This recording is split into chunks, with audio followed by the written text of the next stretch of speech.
네, 안녕하십니까? 손해평가사 박승입니다.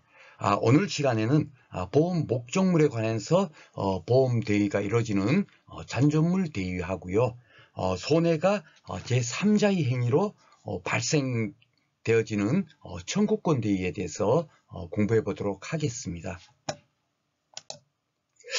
오늘 시간에는 법 규정을 먼저 살펴보지 않고 보험자 대위권이라는 것이 과연 어떤 것이고 어떤 의미를 갖고 있고 또 잔존물 대위하고 청구권 대위는 과연 어떤 차이가 있는지에 대해서 먼저 살펴본 다음에 법 규정에 대해서 공부하도록 하겠습니다. 보험자 대위권이라고 하면요, 만약에 그 손해보험에서 보험사고가 발생하게 되면 보험회사에서는 피보험자한테 보험금을 지급을 하잖아요.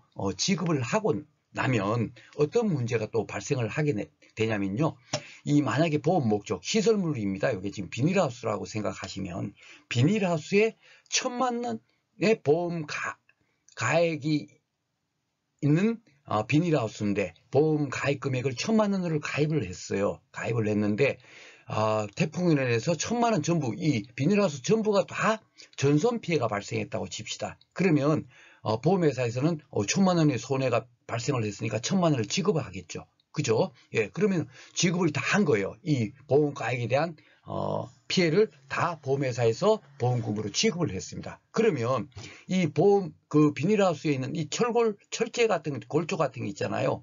이런 것은 또 뭡니까? 쉽게 말해서 피보험자가 가서 이렇게 팔면, 고철로 팔면 또다시 돈으로 만들 수가 있죠. 그렇기 때문에 이 철제 골조 같은 것에 대해서는 보험금을 다 지불을 하고 나면 그 피보험자의 권리를 보험회사가 당연하게 법적 취득하는 것을 보험자 대위권이라고 합니다. 이게 이제 그 잔존물 대위라고 하는 거고요. 왜 이렇게 그 보험회사가 당연하게 법적 취득을 하게 되겠습니까? 예, 이 가장 큰 이유는 실손 보상의 원칙에 입각해서 피보험자가 이중으로 이익을 보는 것을 방지하려고 하는 거예요. 쉽게 말해 보험 1,000만 원 피해 나서 1,000만 원을 보험금을 다 받았으면 모든 것이 다 이제 됐죠. 예, 피해 본 걸 다 이제 그 보상을 받은 거예요. 그러니까 이 고철 덩어리를 가지고 또 다시 팔아서 이익을 볼 수 없도록 이걸 보험회사에서 당연하게 취득해 버리는 겁니다. 이런 것을 잔존물 대위다라고 생각하시면 되고요.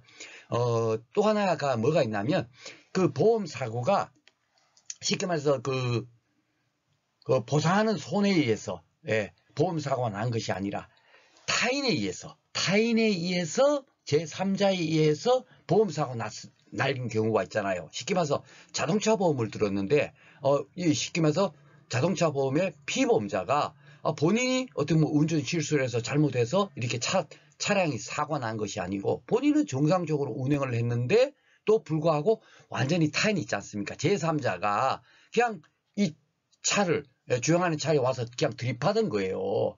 이런 경우에 이 제3자가 결국은 잘못해서 손해가 발생을 했으니까 민법적으로 보면은 쉽게 말해 자동차 차주인은 이 쉽게 말해서 그 손해보험에 자동차 보험에 가입했건 가입하지 않았건 상관없이 쉽게 말해서 그 타인에게 손해를 사고를 낸 운전자한테 불법 행위로 인한 손해배상 청구권을 행사할 수 있는 거예요. 야, 내 차 이렇게 그 변상해 하고 이렇게 청구할 수 있지 않습니까? 그죠? 그 청구권을 보험회사에서는 일단 사고로 인한 보험금을 먼저 지급을 하고 나면은 그 청구권이 발생한 게 있잖아요. 이 피보험자, 계약자 피보험자가 가지고 있는 청구권을 대신 행사하는 겁니다. 왜냐하면 이 사람이 또 행사하도록 하면은 벌써 보험금도 받았죠. 자동차 사고로 나서 보험금을 다 받았음에도 불구하고 또다시 그 사고 낸 사람한테 야, 그 손해배상 얼마 줘 하고 할 수가 있잖아요. 그럼 또 이중으로 이득을 볼 수가 있잖아요. 그것을 방지하기 위해서 보험회사에서 당연하게 그 권리를 대신 그 청구할 수 있는 그런 것을 그 청구권 대의라고 하는 겁니다. 조금 이해가 되시죠? 그래서 그 법에 나와 있는 내용을 이제 간단하게 살펴보면 그 잔존물 대의의 욕구는 보험의 목적이 이렇게 비닐하우스가 전부 멸실해야 돼요. 일부만 멸실해 갖고 보험자 대의권이 이렇게 발생을 하지 않습니다. 왜냐하면 일부가 멸실했을 때는 다시 고쳐서 다시 사용할 수가 있잖아요. 그죠? 그래서 전부 멸실해야 되고요. 또 하나의 조건이 뭐냐면 보험금을 전부 지급해야 돼요. 쉽게 말해서 1,000만 원 손해가 났으면 1,000만 원 전부를 지급해야지. 만약에 500만 원만 일부만 지급해 놓고 그럼 내가 500만 원 지급했으니까 50% 정도는 요거 이제 그 보험자 대의권 행사할게 할 수는 없다는 얘기죠. 보험금 전부를 지급해야 된다. 이것이 가장 중요한 겁니다. 가장 중요하고 이것이 시험에서 계속 묻는 것이 요거예요. 요 내용이에요. 요 내용이고 또 그 보험자 대의권이라는 것은 뭐 청구에서 이제 그 소유권을 취득하는 것이 아니라 법정 취득한다 해갖고 쉽게 말해서 그 우리가 그 타인을 위한 보험에서 있죠. 타인을 위한 보험에서 어떻게 합니까? 타인은 당연히 그 계약의 이익을 받는다 해갖고 타인을 위한 그 보험에서 배웠지 않습니까? 그 당연이라는 의미는 뭐겠습니까? 청구하지 않아도, 보험금을 청구하지 않아도 당연하게 보험금 청구권이 발생이 된다 하는 그런 의미로서 이 당연이라는 용어를 썼지 않습니까? 그것처럼 여기서도 당연히 법정 취득한다 하면 그 얘기는 뭐냐면 그 청구를 하지 않아도 보험회사가 청구를 하지 않더라도 이건 이제 내 거야 하고 내 거 될 거니까 그렇게 해주세요 하고 이렇게 청구를 하지 않아도 보험금만 지급하는 그 순간에 당연하게 이거는 보험회사에서 대위권을 행사할 수 있는 거예요. 그러니까 소유권이 완전히 이제 보험회사한테 넘어가는 겁니다. 여기서도 차 사고 냈으면 보험금을 일단은 그 피해자한테 그 피보험자한테 지급을 하겠죠. 예, 지급을 하고 그 사고를 낸 차주한테 내가 대신 그 피해 보상했으니까 당신 나한테 얼마를 그 금액을 주세요 하고 이렇게 청구할 수 있는 거예요.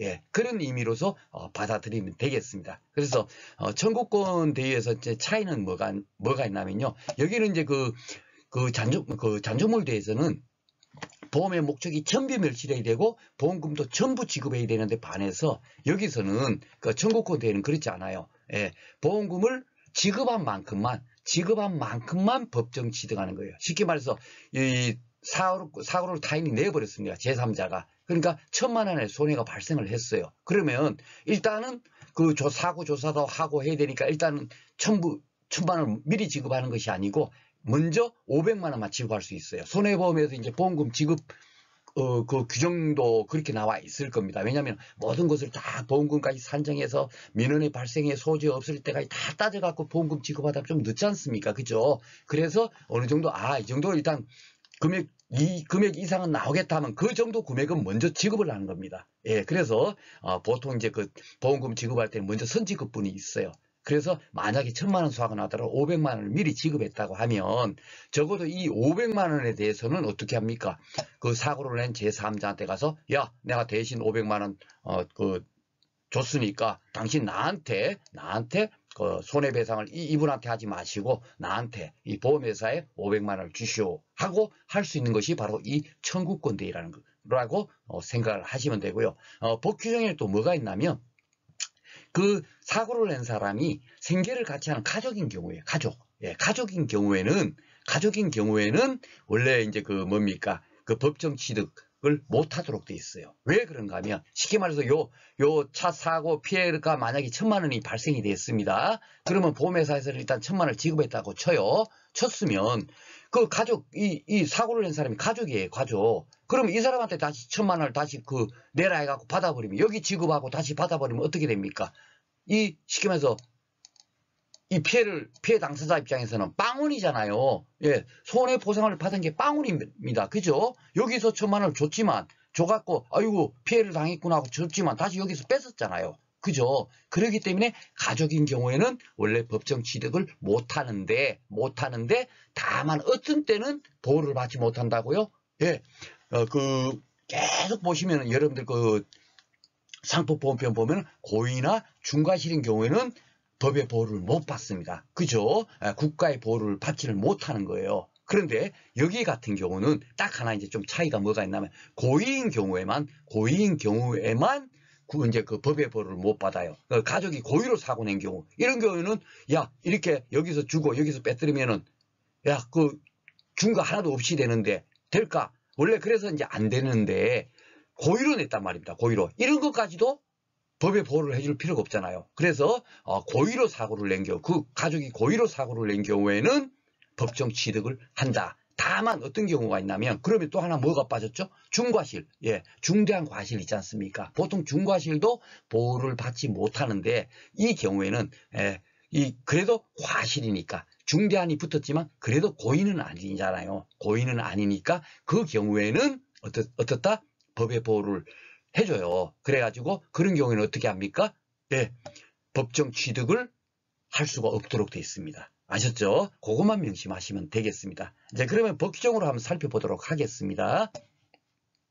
기본적인 내용은 이제 이해하셨죠? 자, 보험자 대위권. 출제예상 23번으로 출제를 했는데, 그 작년 8회 같은 경우는 그 손해액 산정 문제라든가 또 거기서 세 문제 나오고 여기서 또 두 문제나 나왔어요. 그러다 보니까 원래 그 화재보험 강론에서 한 두 문제에서 세 문제 정도 나오는데, 제가 볼 때는 세 문제는 많고 한 두 문제 정도 거기서 나오면 딱 맞겠다 해서 출제예상 24하고 25를 화재보험 강론 쪽에서 뺐다고요. 예, 그런데 실질적으로 이 보험자 대위권에서 두 문제가 다 나와버린 거예요. 그래가지고 작년에는 실질적으로 화재보험 분야가 한 문제도 나오지 않았죠. 여기서 그러니까 24번, 25번 문제가 나온 거예요. 저는 23번 문제가 보험자 대위권이라고 봤는데, 예. 그런 의미입니다. 여기 출제예상 23번 바로 그런 의미고요. 그 9회에서도 출제예상 문제 23번은 보험자 대위권이 나올 가능성이 90%가 넘습니다. 그렇게 이해를 하시면 됩니다. 자, 681조가 보험 목적에 관한 보험대위니까 이게 이제 바로 제가 말씀드린 비닐하우스가 보험사고로 그 피해를 봐서 보험금을 지급한 경우, 예, 그런 경우로 이해를 하시면 되겠습니다. 그래서 잔존물 대위라고 합니다. 잔존물, 뭔 의미인지 아시죠? 예, 그러니까 비닐하우스가 전손이 됐음에도 불구하고, 전손됐다 하더라도 철골조 같은 건 남아있지 않습니까? 그죠? 예, 바로 그것이 잔존물이거든요. 예, 그래서 잔존물 대위라고 기억을 하시면 되겠고요. 이게 대부분 이제 농작물 재해보험에 이제 해당이 됩니다. 이 청구권은 실질적으로 보험 사고가 직접적으로 보상하는 손해로 발생된 경우 아니기 때문에 기출 문제도 지금까지 손해평가사 시험 문제에서 별로 나오질 않아요. 대부분 물으면 요걸 묻습니다. 요 681조 잔존물 대해서 묻는데 지난해 같은 경우는 이 잔존물 대회에서도 하나 나오고 청구권 대회에서도 하나 나왔어요. 참고로 그렇게 알고 계십시오. 한번 보겠습니다. 보험의 목적에 시설물이 보험의 목적이 시설물 비닐하우스죠. 예, 전부가 멸실한 경우. 그러니까 이 전부가 멸실해야 된다는 얘기죠. 여기 형광펜으로 칠해놨죠. 예, 교재에도 이렇게 형광펜으로 딱 돼 있을 겁니다. 여러분들. 전부가 멸실해야 돼요. 그러니까 일부가 멸실하면은 보험자 대위권이 그 행사가 안 된다. 그렇게 알고 계시면 되겠죠. 보험 금액의 전부를 지급한 보험자. 여기서 이제 보험 금액. 이게 처음으로 원래 보험 금액은 손해보험 통치 규정은 전부 다 보험금은 보험 가입 금액의 의미였잖아요. 그러니까 그 법규를 만든 사람이 좀 잘못 만드는 거예요. 여기서 또 보면은 보험 금액을 썼죠. 여기서는 보험금이 보험 가입 금액의 전부를 지급한 게 아니죠. 이거는 실질적으로 보험금을 지급한 거예요. 여기 잘 밑에 봐보세요. 손해가 제3자의 일에 발생한 경우에 보험금을 지급한. 그죠? 이렇게 여기도 그래 따지면 보험금을 전부 지급한 보험자는 이렇게 해야 되는데 이렇게 이 용어를 썼다가 이 용어를 썼다고 하니까 법을 만들 때 좀 잘못 만든 거죠. 그리고 앞에서 손해보험 총론에서도 다 보험 금액이 아니고 보험 가입 금액이라고 그렇게 써야 되는데 보험 금액이라고 이렇게 또 표기한 거, 그것도 진짜 정말 잘못된 거고요. 제가 볼 때는 요런 것이 여러분들이 보시더라도 대박 법을 잘못 만들었구나 대박 느껴지시죠? 그러니까 요 보험금 요 의미하고 같은 겁니다. 여기도 보험금의 전부를 지급한 보험자는. 그렇지만 이제 이게 우리가 보험 금액이라는 것은 그 시험 출제가 될 때는 이 법조항을 그대로 나열을 하기 때문에 보험 금액에 뭐 이렇게 전부를 지급하고 이렇게 돼 있을 거예요. 그 점만 여러분들께서 참고를 이해를 하시면 되겠습니다. 하여튼 전부를 또 지급해야 돼요. 일부만 지급하면 잔존물 대위가 성립한다 안 한다? 안 합니다. 전부가 멸실할 때 보험금 전부를 지급해. 쉽게 말해서 보험가액이 1,000만 원인데 1,000만 원의 보험가액이 전부가 그냥 1,000만 원을 손해가 발생을 하고 또 그 1,000만 원의 그 손해가 발생했는데 보험금도 1,000만 원을 지급한 경우, 예, 그런 때 해당이 된다는 얘기예요. 예. 그럴 때 이제 그 보험자는 그 목적에 대한, 그 목적이 뭡니까? 비닐하우스에 대한 피보험자의 권리를 취득한다. 여기는 왜 피보험자겠어요? 예. 그 계약자는 그냥 쉽게 말해서 그 보험회사와 그 보험 계약을 체결하는 당사자라니까요. 계약 체결의 당사자, 그죠? 예, 당사자고 보험료를 납부할 의무가 있는 사람이고, 피보험자라는 것이 뭡니까? 보험금을 수령하는 사람이에요. 그죠? 그러니까 모든 그 권리는 피보험자한테 있겠죠. 그래서 단일로한 보험에서도 그 뭡니까? 그 유리온실의 소유주, 예, 유리온실의 소유주가 피보험자죠. 예, 그래서 피보험자가 모든 것이 그 목적물에 대해서 그 권리를 갖고 있는 거예요. 예. 그래서 피보험 이익이 뭐라 그랬습니까? 제가 소유권, 점유권, 이런 권리를 피보험 이익이라고 말씀드렸잖아요. 그죠? 그러니까 피보험자라는 것이 결국 소유자, 이런 의미가 되겠죠. 그죠? 예. 그래서 피보험자의 권리, 그 소유권을 취득한다. 뭐, 이렇게 그 이해를 하시면 되겠습니다. 그래서 요거 보험계약자의 권리를 취득한다, 이러면 틀리죠. 예, 이걸 갖고 여기는 피보험자네 이렇게 외우시면 안 돼요. 다 까먹습니다. 까먹고 시험장에 가서 그 1분에 한 문제씩 풀어야 되는데, 거기 가서 이게 이게 뭐야 하고 막 안 떠올라요. 아셨죠? 이해를 하시고 계시면 자동적으로 이게 그냥 이해가 됩니다. 뭔 의미인지 아시죠? 그래서 피보험자의 권리를 취득한다. 안 외우셔도 아시겠죠, 여러분? 그죠? 예, 피보험 이익을 가지고 있는 사람이 피보험자고, 피보험 이익의 권리를 취득하니까 결국은 어떤 그 권리, 예, 보험의 목적의 어떤 그 소유권이나 점유권이나 이런 권리를 취득한다. 그렇게 이해를 하시면 되겠습니다. 그러나 이게 뭐냐면 보험가액의 일부를 보험에 붙였어요. 쉽게 말해서 1,000만 원짜리 보험가액, 그 비닐하우스가 1,000만 원 보험가액인데 500만 원만 지금 가입을 했습니다. 예, 이렇게 500만 원만 이제 그 가입한 경우에는 보험자가 취득할 권리는 어떻겠습니까? 예, 500만 원만 결국은 그 전손이 됐을 때 멸실될 때 전부를 지급하니까 결국은 얼마입니까? 전비 멸실은 100% 전손 피해를 봤죠. 1,000만 원 전부가 손해가 됐죠. 근데 보험 금액의 전부를 지급한 거는 얼마를 지급합니까? 예, 일부 보험 가입했을 때는 50%만 지금 가입했으니까 1,000만 원 손해가 났으니까 얼마요? 그렇죠, 여러분. 정확히 알고 계시네요. 500만 원입니다. 그죠? 보험 금액의 전부는 500만 원을 지급하는 거예요. 예, 이렇게 지급했으니까 이 비닐하우스의 전부를 다 그 뭡니까? 보험자 대위를 행사할 수 있는 것이 아니라 50%만 보험자 대위를 행사하는 거예요. 바로 그 얘기입니다. 취득할 권리 보험 금액의 보험가액에 대한 비율에 따라 이를 정한다. 그죠? 예, 500만 원만 일부 보험 가입했으니까 결국은 500만 원만 지급했을 거고, 그러면 그 비닐하우스 그 고철 덩어리 중에서 50%, 요 50%만 딱 해갖고 요거만 보험회사의 권리를 취득하는 거게 되겠죠. 그렇게 이해를 하시면 되겠습니다. 그러니까 결국 비례보상으로 이것도 보험자 대위권을 취득하는 거예요. 그리고 요 옆에 있는 규정은 뭐냐면요.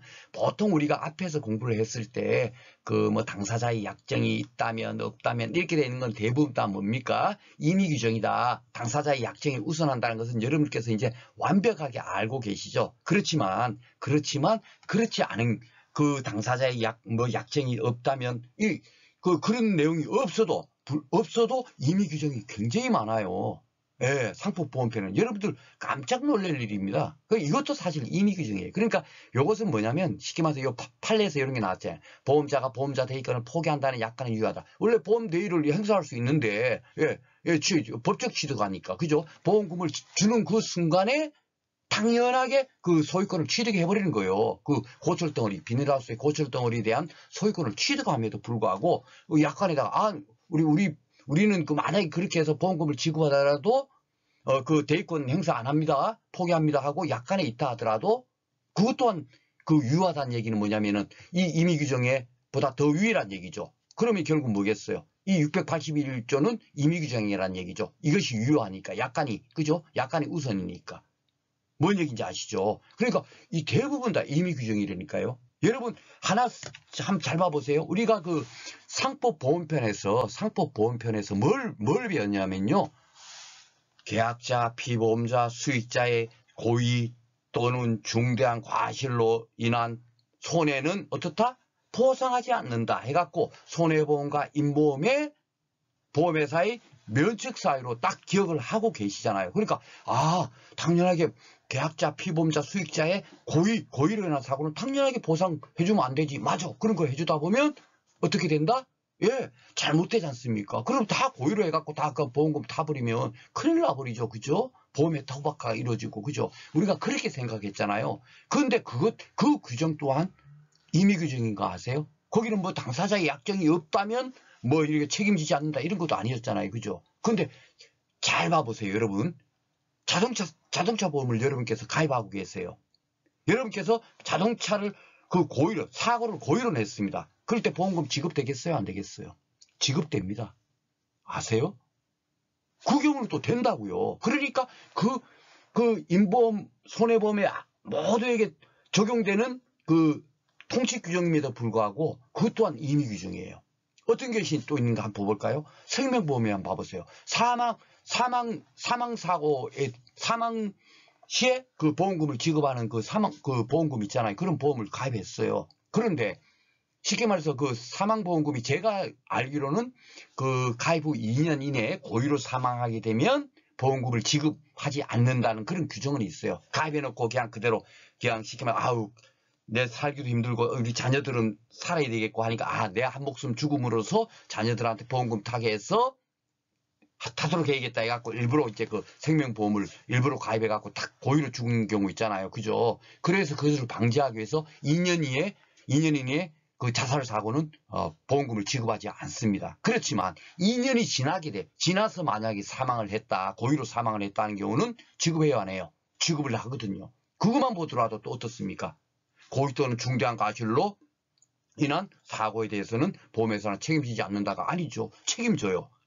그죠? 그런 거 보면 진짜 법이 들어가면 진짜 끝도 한도 없는 겁니다. 그 행간의 뜻을 다 알게 되려면 굉장히 많은, 진짜 정말 필요한 것이 많아요. 많은데, 우리 시험은 그렇게 나오지 않다 보니까 제가 가능하면, 그 법 규정 그대로 나옵니다 하는 것을, 그래서 기출문제를 무조건 놓고 풀어드리는 거고요. 그리고, 지금 앞으로 이제 조금씩 어렵게 나올 수 있으니까, 제가 또다시 이제 그 법적인 법에 실려있는 행간의 뜻을 다 이렇게 설명드리고 있는 겁니다. 그렇게 이해해 주시고요. 자, 그래서 이제 이것도 임의 규정이다 하는 것이 이제 또 조금 셌는데요. 그러니까 대부분 다 임의 규정입니다. 강행 규정이라는 것은 여러분께서 딱 이것만 들으시면 돼요. 이런 것까지도 허용해 갖고는 약간 당사자의 계약에 허용해서는 이런까지 허용해주면 국가가 이 존립이 안 되겠다. 야, 이것은 사회 그 질서를 완전 무너뜨리겠구나. 이거는 신의 성실에 위반된다. 예, 권리남용에 위배된다. 뭐 이런 거 있지 않습니까? 그런 것만 국가가 간섭을 한다라고 생각하시면 되고, 그러한 이런 내용들이 대부분 다 뭡니까? 강행 규정인 거예요. 그것만 위배하지 않으면 당사자 간의 약정이 우선하다라고 생각을 하시면 되겠습니다. 자, 여기도 보겠습니다. 그러면 제3자에 대한 보험대의, 여기는 뭐냐면 손해가 무슨 보상하는 손해로 이제 발생된 것이 아니고 제3자의 행위로 인해서 발생한 경우예요. 예, 발생한 경우. 쉽게 말해서 자동차 앞에 제가 사진 보여드렸죠. 그렇게 제3자가 잘못해갖고 어떤 그 자동차 사고가 나더라도 일단은 어떻습니까? 보험회사에서 보험금을 지급합니다. 그렇죠? 예, 그것 때문에 결국은 그럴 수도 있기 때문에 보험을 드는 거거든요. 내가 잘못했을 때만 보험금을 자동차 보험을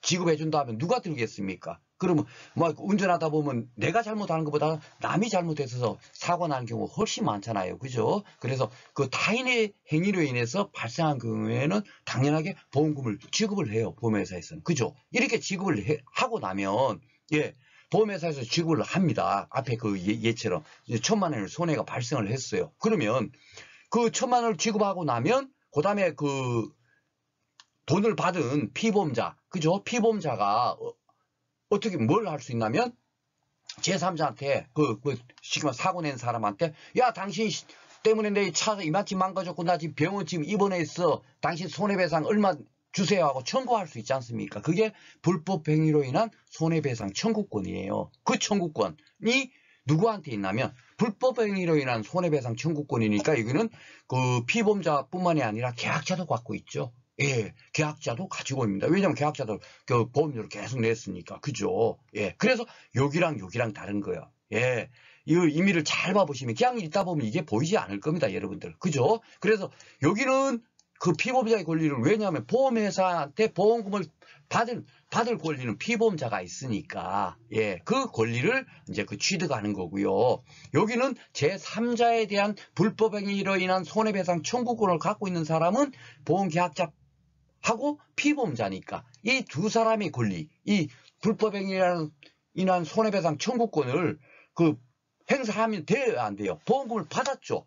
예, 손해나서 보험금을 받았으니까 손해보험의 그 뭡니까 그 원칙은 이중 취득의 금지를 하지 않습니까? 그죠? 실손 보상의 원칙이잖아요. 그러니까 피해 난 만큼 보험회사에서 보험금을 지급했다니까요. 그러니까 더 이상 이제 받을 건 다 받은 거예요. 그죠? 그러니까 그 권리, 청구권을 보험회사가 당연하게 법적 취득을 해버린 거예요. 취득을 해가지고 그 사고 낸 사람한테 야 당신 그 불법행위라는 손해배상 청구권을 지금 홍길동 씨하고 홍길동 씨에게 그 권리를 내가 이제 그 넘겨받았으니까 당신 그 손해배상 1,000만 원 우리 보험회사에다가 주시오 하고 청구를 할 수가 있는 겁니다. 아셨죠?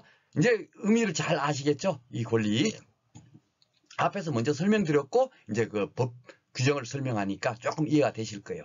다만 보험자가 보상할 보험금의 일부를 지급한 경우 여기는 그 잔존물 대회에서는 전부가 밀실해야 되고 전부를 지급을 해야만이 이 잔존물 대위가 그 인정이 되는데 반해서 청구권 대위는 쉽게 말해서 아까 제가 앞에서 말씀드렸죠. 손해가 1,000만 원 발생됐다 하더라도 일단 조사도 하고 뭐 이런 거 있기 때문에 시간이 좀 걸릴 수가 있어요. 그래서 일부를 지급할 수가 있다니까요. 예, 보험회사에서는 일부를 지급할 수 있어요. 여기서도 일부 지급할 수도 있죠. 그러면 일부 지급했을 때는 잔존물 대위가 인정이 안 되는 거겠죠. 그죠? 여기는 전부를 지급해야 되니까. 그런데 이 청구권 대위는 일부를 지급했다 하더라도 일부만을 지급했다 하더라도 쉽게 말해 1,000만 원의 보험 그 손해액이 발생했음에도 불구하고 일단 조사 때문에 일단 500만 원 먼저 지급했다 하더라도 피보험자의 권리를 침해하지 않은 범위에서 권리를 행사할 수 있다. 이 얘기는 뭐냐면 적어도 그 500만 원의 범위에 대해서만큼은 그 뭡니까 사고 낸 사람한테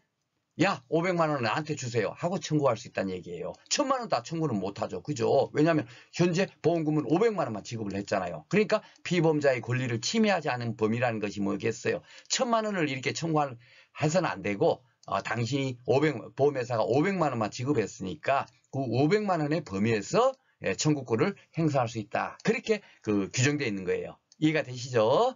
그리고 이항은 뭐냐면 앞에서도 잠깐 설명드렸으면 지만은 그 사고가 그 제3자가 바로 그 가족이에요. 생계를 같이 하는 가족이 이제 냈을 경우가 있지 않습니까? 그죠? 뭐 0.001%라도 이럴 수가 있어요. 그죠? 만약에 이렇게 가족이 냈을 때는 잘 봐보세요. 보험자는 그 권리를 어떻게 한다고요? 취득하지 못해요.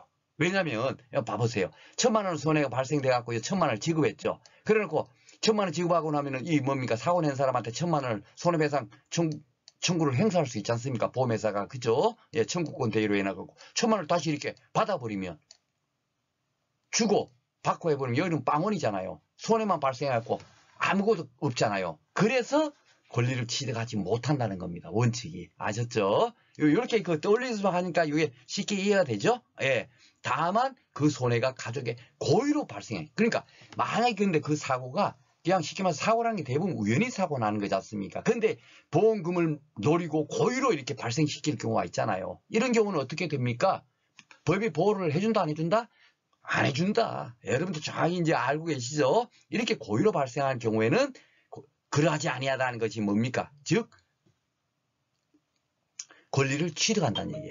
청구권 대위를 행사할 수 있다. 예. 그런 의미로 생각하시면 되겠습니다. 법의 보호를 해주지 않으니까. 그죠? 근데 여기에 이제 딱 하나 이제 중요한 게 항상 고의에는 우리가 지금 그 상법보험법 계속 공부하면 고의에는 반드시 고의 또는 뭡니까? 중대한 과실이 같이 이렇게 그 동의어처럼 붙어 있었었는데 여기서는 중대한 과실은 결국은 어때? 중대한 과실로 그 사고가 발생했을 때는 어떻다고요? 청구권 대위를 행사할 수 있다 없다? 없죠. 그 권리를 취득하지 못하니까. 그죠? 그러니까 중대한 과실은 법의 보호를 해주고 있다. 예, 그것이 하나가 큰 차이점입니다. 그렇게만 기억하시면 되겠습니다. 그리고 뭐 옆에는 보험자가 보험금을 지급하기 전까지 피보험자는 잔존물을 임의로 처분할 수 있다 돼 있는데 당연한 얘기예요. 이거 원래는 그 보험금을 다 받고 나면 그것이 그때부터 그 순간부터 어떻게 당연히 법적 취득을 하지만 보험금을 아직 받기 전이라면 일단은 고철덩어리 같은 거 보험금이 아직 안 났어요. 이거 뭐 팔아먹을 수도 있겠죠. 팔았어요. 팔았으면 그 지급하는 보험회사에서는 그거 법적 취득하는데 그거 팔았네? 그거 얼마 받았어? 50만 원 받았다고? 응, 알았어. 그러면 내가 보험금 1000만 원에서 그거 50만 원 빼고 950만 원만 지급할 거야. 이것이 뭡니까? 우리가 그 상계라는 거 배웠죠. 앞에서 보험료금 미납했을 때도 그걸 제외하고 그 보험금을 지급한다는 규정이 있었잖아요. 그거가 똑같은 겁니다. 사례적으로 들어가면. 그러니까 임의로 처분할 수 있는 거예요. 예, 처분할 수 있는데 보험금을 지급하기 전까지는 임의로 아직도 그 법정 취득을 하지 않은 상태고, 그 보험회사가 아주 잔존물 대위권을 행사하지 않은 상태잖아요. 그러니까 당연하게 이미 처분할 수 있는 겁니다. 이런 것들도 이제 지문에 이제 나올 수가 있는 거예요. 예. 그랬을 땐 당연히 처분할 수 있어. 다만 그 보험금 지급할 때는 그 처분한 금액만큼은 빼야죠. 안 그러면 이중취득이 되죠. 보험금 1000만 원 그대로 다 받고 또 고철덩어리 미리 그 보험금 받기 전에 50만 원 또 받은 거 있으면 합하면 1050만 원인데 실제 손해는 얼마예요? 1000만 원 났잖아요. 그죠? 그러니까 벌써 실손보상의 원칙이 위배되죠. 그러니까 이걸 다음에는 다음에 나중에 미리 처분했을 때는 보험금에다가 그 처분한 금액을 빼고 지급하는 것이 맞다 틀리다? 맞다. 아시겠죠 여러분? 예, 이 법이라는 게 잘 봐보면 수학 공식하고 똑같습니다. 진짜 아주 정교해요. 그냥 이게 대충 이렇게 적어 놓은 게 아닙니다. 이게 다 보면 앞에랑 뒤에랑 다 맞는 겁니다. 자, 그러면 시간 벌써 많이 흘렀네요. 간단하게 그 교재 내용 간단하게 살펴만 보겠습니다. 보험자 대위라는 것은 보험회사에서 보험사고로 인해서 보험금을 지급을 한 경우에 지급을 했을 때 보험의 목적이라든지 아니면 제3자에 가지는 그 청구권 있잖아요. 그죠? 계약자 피보험자의 그 손해배상 불법행위로 인한 손해배상 청구권 그런 것을 보험금을 지급했으니까 이 사람들이 또다시 이런 권리를 행사하면 안 되죠. 그러니까 그것을 보험회사가 당연히 법정 취득한다. 이 당연이라는 의미는 뭐라고요? 예, 그 청구를 하지 않아도 당연하게 보험금을 딱 지급하는 순간에 당연하게 보험회사에서 취득을 합니다. 그 법정이라는 건 뭐예요? 법에 규정되어 있는 대로 취득한다. 법에 규정이 되어 있잖아요. 그죠? 예, 예. 그 지급한 보험금 한도 내에서 뭐 이렇게 권리를 취득하고 뭡니까? 잔존물 대에는 그 보험금의 전부를 지급한 보험자는 그 목적에 대한 피보험자의 권리를 취득한다. 이렇게 법에 규정되어 있으니까. 그래서 법에 정해진 대로 취득을 한다. 이게 법정 취득이에요. 이것도 어려운 게 아닙니다. 뭐 법률 용어가 법정 취득도 뭐야 하는데 그대로 이렇게 해석하시면 되겠습니다. 그리고 그 이유는 보험자 대위의 취지는 바로 제가 말씀드렸다시피 누누이 말씀드렸죠. 실손보상의 원칙 그리고 이중취득 같은 거 방지하기 위해서 그런 거죠. 그렇죠. 예. 여기 법정 취득이라는 것이 권리 이전에 당사자 의사표시 없이 그죠? 나 이제 소유권 내 거야 뭐 이런 식으로 의사표시 할 필요도 없어요. 보험금을 지급하는 순간에 그것은 보험회사의 소유권이 다 넘어간다. 그렇게 생각하시면 되고요. 잔존물에 대해서 가장 중요한 것은 전부 멸실해야 되고 보험의 목적물이 즉 비닐하우스가 전부가 멸실해야 되고 보험회사에서는 그 손해가 발생한 보험금 전부를 지급을 해야만이 그 잔존물 대위 권이 이거 행사가 된다라고 알고 계시면 되겠습니다. 자, 그리고 이제 청구권 대위는 뭐냐면요, 보험사고가 제3자의 그 불법행위로 인해서 발생된 경우, 그런 경우에도 보험금은 지급이 되죠. 보험금이 지금 뭐 자동차 보험이라든지 이런 거 보면 보험금을 지급을 하고, 그리고 그 불법행위라는 손해배상 청구권, 계약자 피보험자가 갖고 있는 불법행위로 인한 손해배상 청구권을 보험회사가 그 대위 행사하는 거예요. 그래갖고 야 당신 전번에 홍길동 씨한테 사고 낸 거, 그 청구권을 저희가 드디어 대위 행사하겠습니다 해가지고 그분 피해를 낸 사람한테 청구를 한다. 그런 것이 이제 청구권 대위고요. 단지 그 가족에 대해서는 청구권 대위를 행사할 수 없는데 어떤 경우는 행사할 수 있다. 고의로 그 가족이 고의로 사고를 했을 때 그것은 법의 보호를 해줬으면 안 되잖아요. 그래서 가족인 경우에는 보험사고가 고의로 인했을 때는 그럴 때만은 그 청구권 대위를 행사할 수 있다. 그렇게 이해를 하시면 되겠습니다. 자, 그러면 이제 그 문제 한번 풀어보도록 하겠습니다. 자, 기출 1회. 잔존물 대회에 관한 설명으로 옳은 거. 보험의 목적 일부 틀렸죠? 예. 이제 문제 풀 때는 참 쉬워요. 왜냐하면 지금까지 공부한 내용을 그 중요한 내용을 몇 번씩 우리가 반복을 해서 지금 공부를 하고 있지 않습니까? 다 쉽게 알 수 있을 겁니다. 보험금액의 전부를 지급하여 잔존물 대위권 취득. 맞죠. 예, 전부 멸실, 전부 지급. 그죠? 예, 그러니까 2번은 옳은 거. 벌써 답 나왔습니다. 일부 보험의 경우는 잔물 대위 인정되지 않아요? 아니, 인정된다 그랬죠? 예. 쉽게 말해서 일부 보험으로 가입하더라도 전부 피해를 당해갖고 전부를 지급했어요. 그러니까 50%를 일부 보험으로 가입했다 칩시다. 그러면은 그 1,000만 원의 보험가액에 뭡니까? 그 전부가 손해가 되면 얼마입니까? 원래 1,000만 원인데 일부 보험으로 들었으니까 50%로 들었으니까 지급되는 보험금이 얼마요? 예, 전부 지급되더라도 500만 원이죠. 예, 바로 그거예요. 그러면은 예, 그 500만 원의 한도, 50%의 한도 내에서 그 뭡니까? 그 보험의 목적에 대해서 그 잔존물 대위권을 행사할 수 있는 거예요. 그죠? 그러니까 그 일부 보험이 인정되지 않는다. 이것도 틀렸죠? 예. 보험자는 잔존물에 대한 물권 변동 절차를 밟아야. 예, 물권 변동이라는 건 언제 나왔습니까? 여러분들 기억이 나시나요? 보험 목적물의 양도. 그 편에서 배웠죠? 이 양도가 그냥, 소유권 넘겨줄게, 계약서 쓰고 해서 소유권 넘겨주고 해서 뭡니까? 그 가수원이 그냥 넘어가는 게 아니죠? 어떻게 해야 된다고요? 예, 부동산 같은 경우는 등기를 마쳐야, 예, 등기소에 가서 등기를 해야만이 완전히 그 소유권이 넘어가는 거예요. 동산 같은 경우는 점유의 이전만 하더라도 소유권이 넘어가는 거고요. 그런 것을 물권 변동의 절차라고 하거든요. 예, 그런데 이 잔존물 대위권 같은 경우는 물권 변동의 절차를 밟지 않고, 예, 보험금 지급하는 그 순간에 당연히 법정 취득한다라고 우리가 다 알고 계시죠? 그러니까 절차를 밟아야 여기 틀린 거죠. 그죠? 문제 풀면 잘 이제 톡톡 보일 겁니다. 자, 보험 목적에 관한 내용이다. 관련에 들어간 내용을 순서대로 올바르게 연결된 것은 그랬네요. 그럼 법 규정 그대로 갔네요. 보험의 목적에 전부가 멸실한 경우 보험 금액의 전부를 지급한. 그죠? 예. 보험자는 그 목적물에 대해 피보험자, 이게 중요하다 그랬죠? 예, 계약자의 권리가 아니죠. 예, 보험금은 다 피보험자의 권리잖아요. 그죠? 예, 타인을 보험에서 그래서 제가 피보험자에 대해서 설명하는 이유가 그겁니다. 계속 그 의미가 정확히 이게 계속 그걸 알고 있느냐 모르고 있느냐에 따라서 굉장히 많은 차이가 있거든요. 예, 피보험자의 권리를 취득하죠.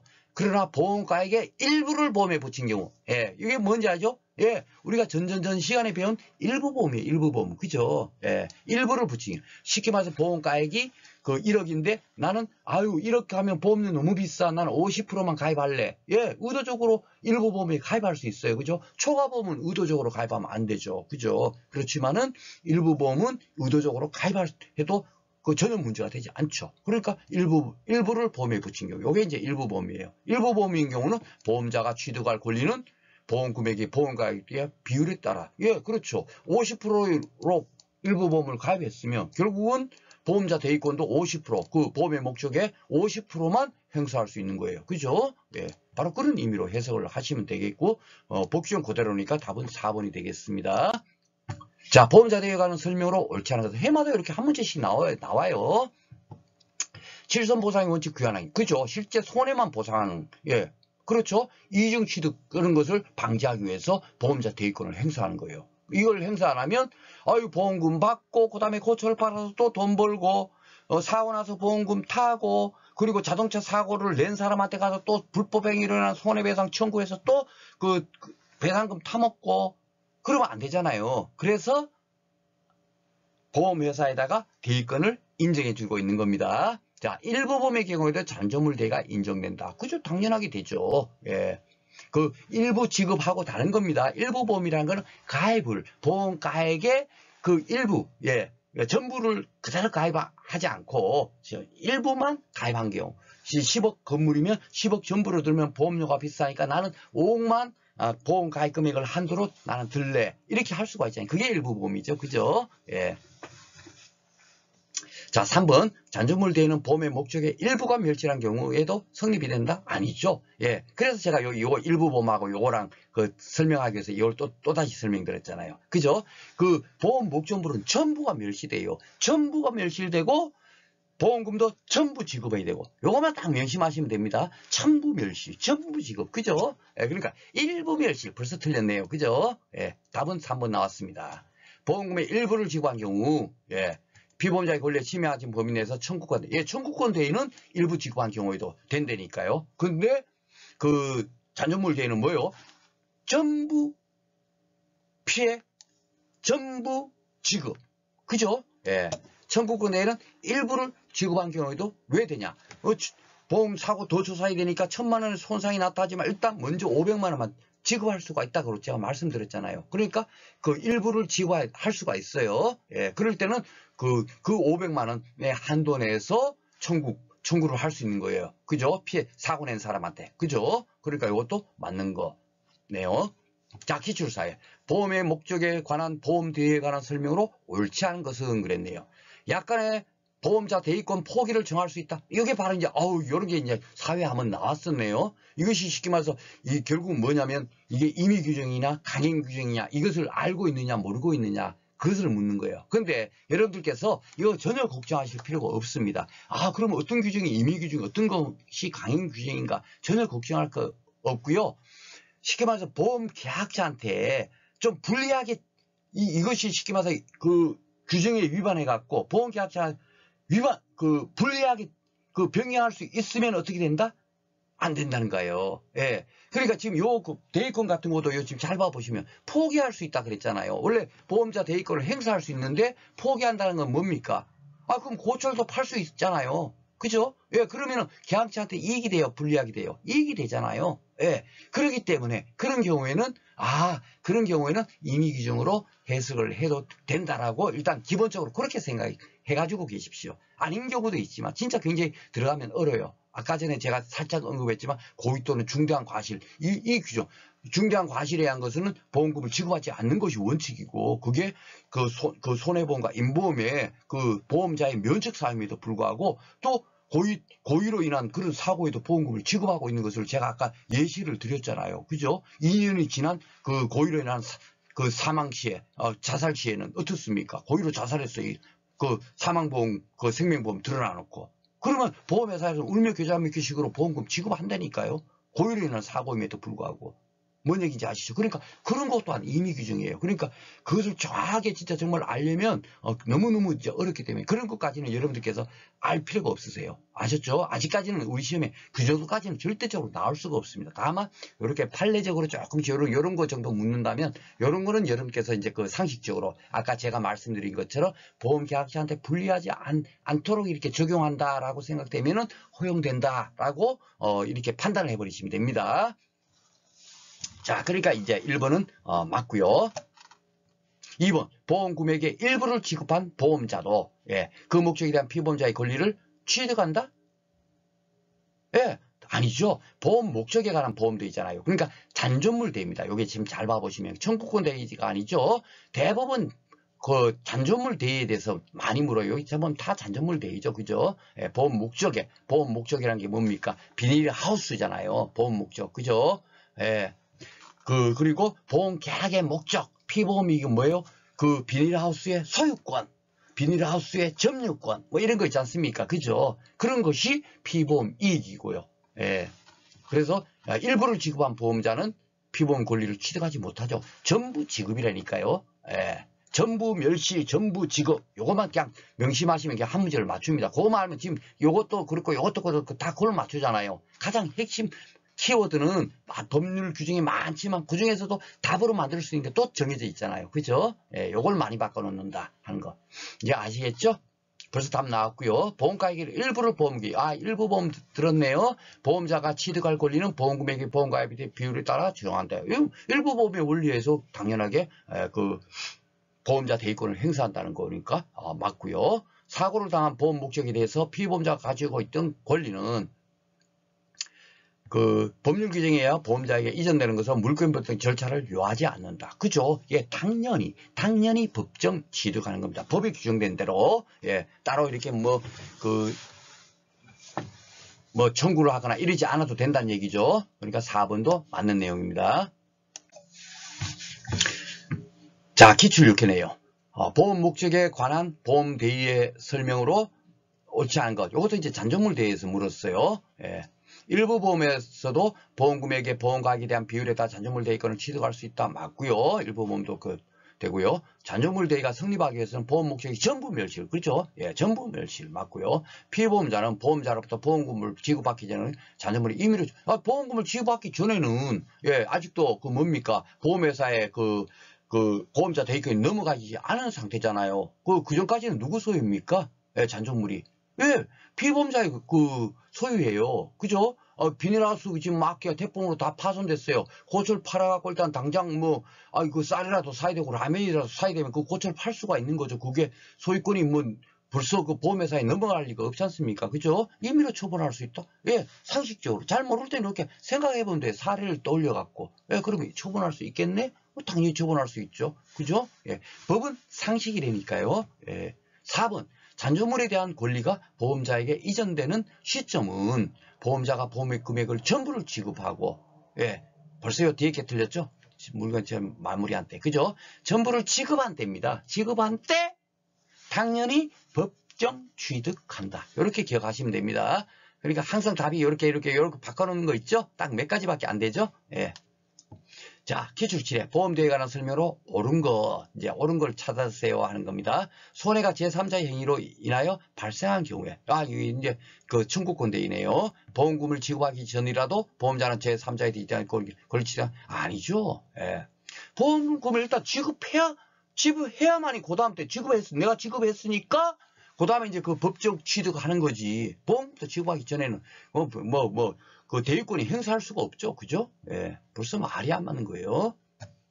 잔존물 대위가 성립하기 위해서는 보험 목적이 전부 멸실. 예. 전부 멸실, 전부, 보험금 전부 지급. 그죠? 그거만 아냐 모르냐. 그것만 한 개만 알아도 오늘 지금 계속 문제 다 푸는 거예요. 나머지 하나도 몰라도. 맨날 답은 정해져 있다니까요. 자, 잔존물에 대한 권리가 보험자에게 이전되는 시점은 보험자가 보험 금액을 전부 지급하고, 예, 물권 변동자, 이거 여기 또 틀렸네. 그죠? 전부 지급하는 그 순간에 당연히 법정 취득한다. 그렇게 기억하시면 되죠. 또 틀렸네요. 재보험에 대해서는, 예, 재보험에서도 우리가 미리 배웠죠. 3자에 대한 보험자 대위가 어떻다고요? 적용된다. 그죠? 예, 보험자 대위는 당연하게 재보험에도 적용이 되거든요. 이 재보험에서 그래서 제가 그게 정확하게 한 문제로 나오지는 않는 문제지만 워낙에 사실 그 재보험이 타 시험에서는 굉장히 중요해요. 그게 엄청나게 어렵습니다. 그 세부적으로 들어가게 되면 굉장히 어렵고 보험료율을 산정하는 것도 어렵고 또 그리고 그 재보험 계약하는 것도 여러 가지 또 방식에 의해서 또 달라요. 그래서 굉장히 공부하기가 양이 많고 또 봐도 뭔 내용인지 잘 모를 정도로 굉장히 난해합니다만 우리 시험은 그 법 규정 그거 정도만 알면 이제 풀 수 있는 문제로 나오기 때문에 큰 어려움은 없습니다. 그렇지만 재보험 문제가 안 나온다 하더라도 이렇게 낀가넣기시라도 꼭 나오니까요. 예, 이렇게 기억을 하시면 되겠습니다. 재보험은 제3자 대한 보험자 대위도 적용이 된다. 이렇게 기억하시면 되죠. 그리고 재보험은 책임보험 규정을 준용한다. 이런 거 법 규정이 없더라도 그런 것이 우리가 지문에 그 기출문제로 많이 나온 거 여러분들 기억나시죠? 예, 탁 재보험하고 그래 떠올리시면 몇 가지밖에 안 돼요. 외울 게. 그죠? 그 내용만 탁 떠올리시면 됩니다. 자, 기출 5회. 제3자에 대한 보험자 대위. 이제 청구권 대위가 딱 한 문제 나왔네요. 그죠? 예, 많이는 안 나와요. 청구권 대위는. 손해가 제3자의 행위를 발생한 경우에 보험금을 지급한 보험자는 그 지급한 금액 한도 내에서, 그죠? 전부를 지급하지 않고 일부 지급에도 청구권 대위는 성립하니까, 예, 바로 그 얘기예요. 그러니까 지급한 금액 한도에서 제3자에 대한 보험계약자 또는 피보험자의 권리를 지정한다. 이것도 좀 잘 봐보시면 좀 여러분들 이제 딱 아시죠? 이거는 청구권, 불법 행위로 인한 손해배상 청구권을 가지고 있는 사람은 피보험자뿐만이 아니라 보험계약자도 가지고 있으니까. 그러니까 청구권 대해서는 보험계약자 또는 피보험자의 권리를 취득하는 거고. 그리고 잔존물 대위에서는 피보험자의 권리만 취득하는 거예요. 그죠? 예, 그렇게 기억을 하시면 되겠습니다. 2번.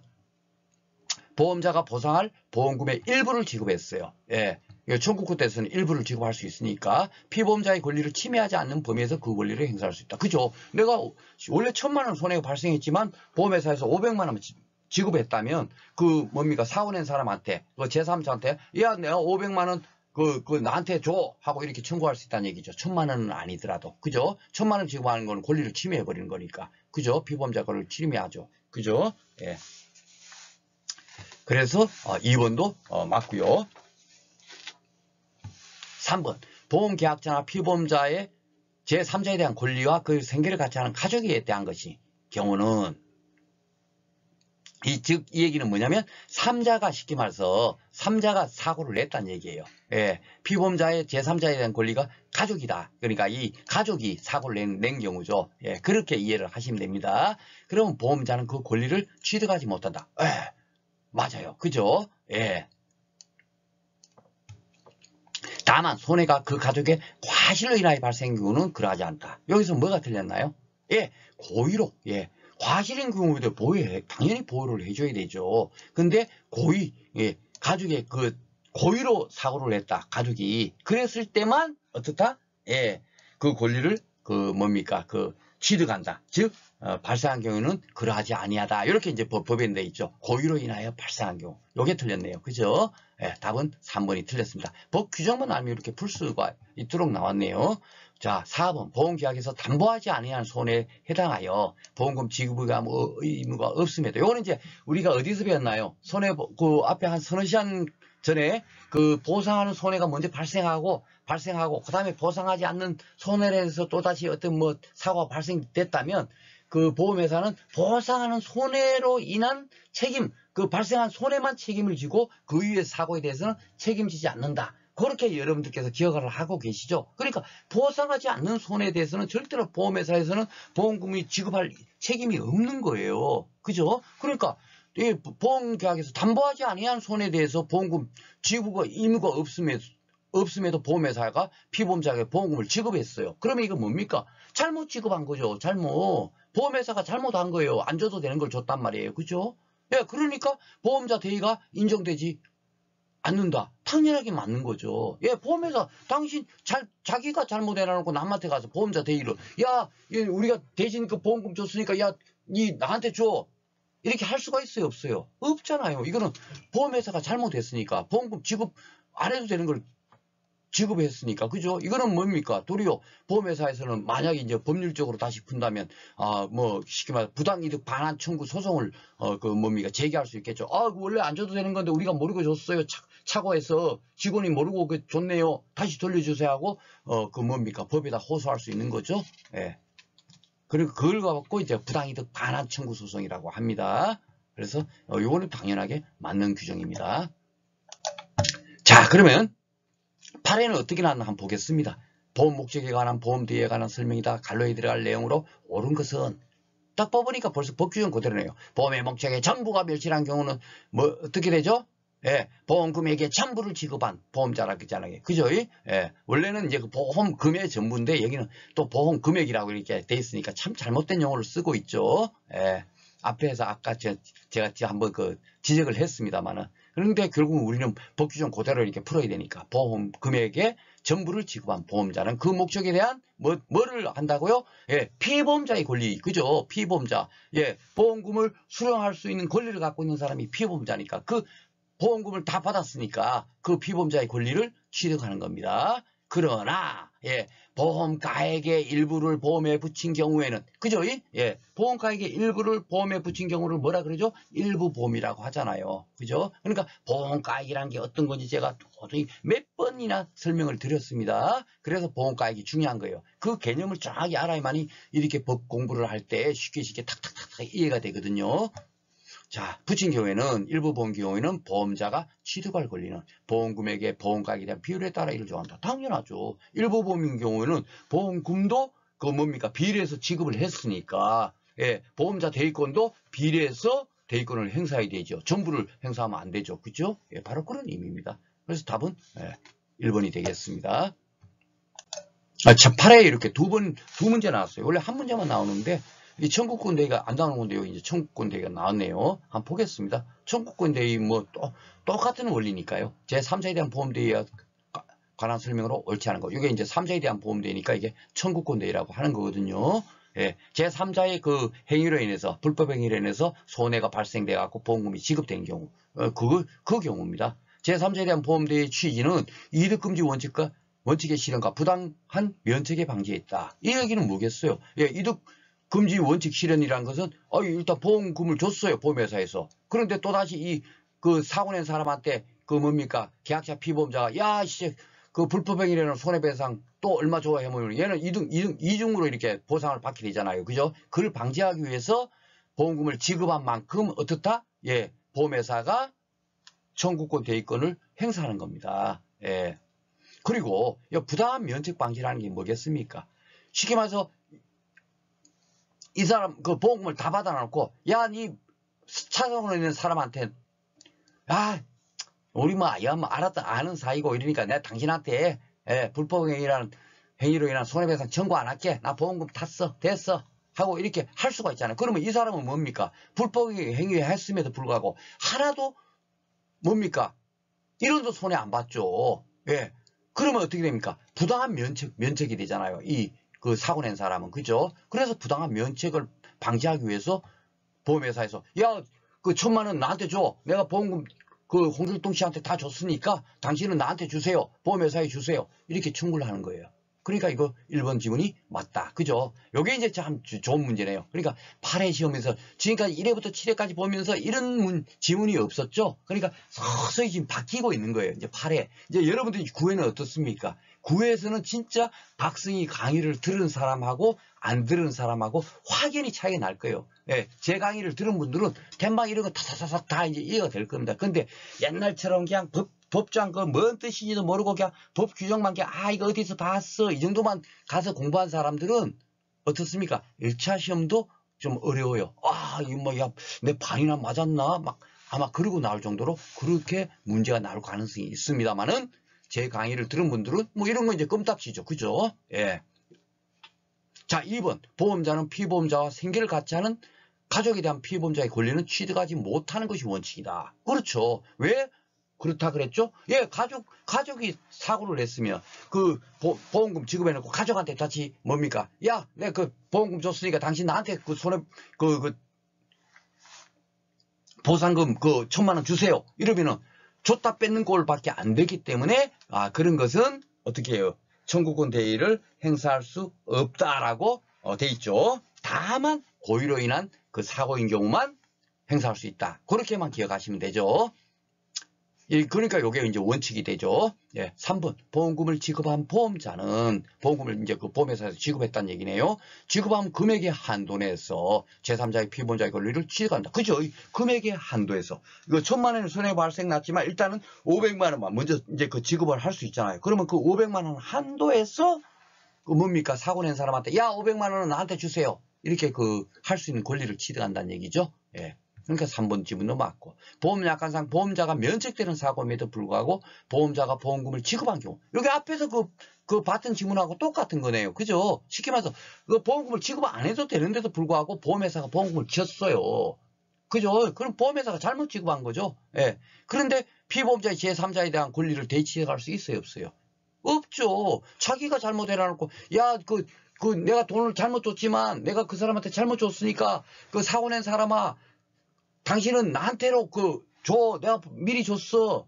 이렇게 하는 게 말이 됩니까? 안 됩니까? 말이 안 되잖아요. 그죠? 예. 그러니까 4번은 뭡니까? 틀린 지문이 되겠습니다. 요런 거 지금 잘 봐보시면 옛날처럼 이제 법규정 그대로 이렇게 내지 않고 요 1번 지문, 4번 지문 같은 경우는 조금 이제 다르게 나오고 있죠. 예. 요런 문제만 보시더라도, 9회 상품보험편은, 조금 이제, 변화가 예상이 된다라고, 예측할 수 있겠습니다. 자, 오늘 보험자 대위권에 대해서 이제 공부를 했고요. 간단하게 이제 살펴보면 보험자 대위권은 잔존물 대위하고 청구권 대위가 있는데 잔존물 대위는 보험 목적의 첨부가 멸실하고 보험금을 첨부 지급했을 때 잔존물 대위를 행사할 수 있다. 그죠? 그리고 일부 보험인 경우도 대위권을 행사할 수 있다. 라고 기억을 하시면 되고요. 그 청구권 대위라는 것은 손해가 제3자의 행위로 발생하는 경우, 그 경우가 청구권 대위인데, 그 청구권 대위는 그 전부를 지급하지 않고 보험금의 일부를 지급했더라도 행사할 수 있다는 것이 잔존물 대위하고 차이점이고요. 또 그 일부를 지급했을 때는 그 권리 행사는 어디까지 할 수 있습니까? 예, 피보험자의 권리를 침해하지 않는 범위, 즉 보험금을 지급한 한도의 범위까지만 행사할 수 있다. 그렇게 이제 기억하시면 되겠죠. 그리고 그 3자가 만약에 가족이라면 어떻다? 그 청구권 대위를 행사할 수 없는 것이 원칙이잖아요. 원칙인데 다만 그 가족의 그 행위가 고의로 인한 사고일 때는 고의로 인한 사고는 국가에서 그런 것까지도 보호를 해주지 않으니까 그 경우에는 뭡니까? 보험회사에서는 청구권 대위를 행사할 수 있다라고 기억을 하시면 되겠습니다. 오늘까지 해갖고 이제 손해보험 통칙 규정 모두 마쳤고요. 이제 그 다음 시간에부터는 화재보험 강론에 대해서 2강에 걸쳐서 강의를 진행할 예정으로 있습니다. 그 화재보험이 작년에 처음으로 한 문제도 출제가 안 됐지만 1회부터 7회까지는 꾸준하게 2문제에서 3문제 정도 출제가 되었기 때문에 금년에도 9회 시험에도 반드시 한 2문제 정도는 나오리라고 예상을 해봅니다. 그렇지만 화재보험 강론은 그렇게 어렵지 않기 때문에요. 있는 내용 그대로만 보시면 되겠고 여러분들께서 손해보험 총론은 정말 이게 여러분들이 2차 시험 공부함에도 보험의 가장 기본적인 어떤 지식이기 때문에 제가 좀 강의가 좀 길어졌는데 여러분들께서 그걸 긴 강의 그리고 제가 말 주변도 없고 또 강의 스킬도 부족함에도 불구하고 끝까지 청취하시고 해주신 것에 대해서 진심으로 감사의 말씀을 드립니다. 예, 오늘 또 공부하시느라고 수고 많으셨습니다. 다음 강의에서 뵙겠습니다.